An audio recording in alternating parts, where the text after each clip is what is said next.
গোপন সংবাদের ভিত্তিতে অভিযান চালায় সেনাবাহিনীর একটি দল। এ সময় মোবাইল ব্যাংকিং প্রতারণা চক্রের 2 সদস্যকে আটক করে তারা।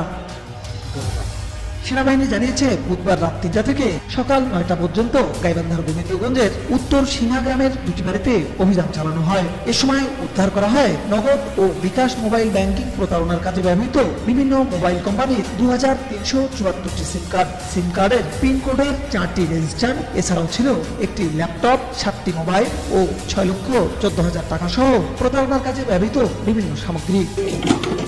এ সময় মামুন মিয়া ও ওয়াহেদ মিয়া নামে 2 জনকে আটক করে পুলিশের হাতে তুলে দেওয়া হয়। প্রতারকরা দীর্ঘদিন ধরে বিধবা, বয়স্ক, প্রতিবন্ধী সহ সরকারের প্রদান করা বিভিন্ন ভাতা সহ অন্যান্য সামাজিক সুবিধাভোগীর মোবাইল হ্যাকিং এর মাধ্যমে প্রতারণা করে আসছিল।